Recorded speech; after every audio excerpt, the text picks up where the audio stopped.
did I study for my New Testament final, part 2. Picking up at 2 Thessalonians. This was written because in 1 Thessalonians they didn't quite get it, so he's coming back and hammering his points again. Paul in this letter is correcting an errant belief that the Thessalonians held, which was that the day of the Lord had already come. And Paul said this in fact was not the case because there were several things that needed to be fulfilled in order for that to happen. One of those things was the man of lawlessness needed to come, and which was a symbolic figure. And the other was, I'm blanking on it, but there still were things that needed to be fulfilled in order for that to happen. Paul also gave counsels on the resurrection, similar to what he did in 1 Thessalonians.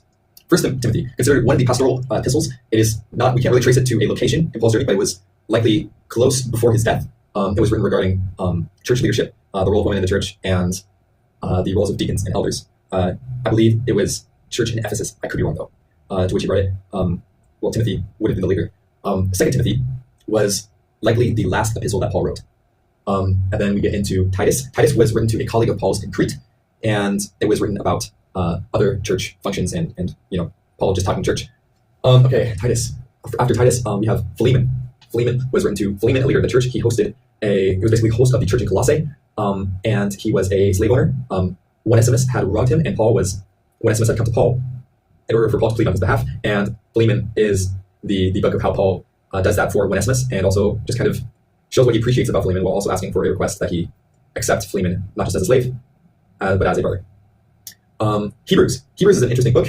It is debated as to whether it was written by Paul or not. It is thought that it isn't written by Paul. The author is anonymous. What makes Hebrews unique is that it was written to a largely Jewish audience, given the Old Testament allusions, and it is the only book to portray Jesus as the high priest coming from the lineage of Melchizedek, the priestly lineage. James, the book of James, is important because it emphasizes that of Christian life. Christian life is important in addition to beliefs.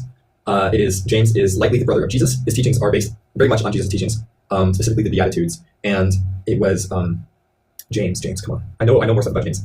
And even though Jesus' name is only mentioned twice in the epistle of James, James was a leader of the Jerusalem church. Okay, after James, we have 1 Peter. 1 Peter was the problem in the church was persecution and imperial opposition. People were being persecuted and they were getting discouraged. Peter, in an interesting, kind of almost redemptive arc to his story, tells them to, one, stay true to your faith. And hold on, something about Hebrews just came back to my mind. Hebrews, was it Hebrews? It was written to a group of Christians in danger of returning to Judaism because of persecution as well. Okay, but back on 1 Peter. 1 Peter was written to encourage them in persecution and to say that God's delay in his coming was not because of his slowness. But, that's 2 Peter. 1 Peter was also written to basically tell them to stay moral. And 2 Peter, I believe, was written to address the Lord is not slow in fulfilling his promise, a semi-count slowness, but that he is showing mercy on the wicked in the delay. And the time for us is not the same as time is to God.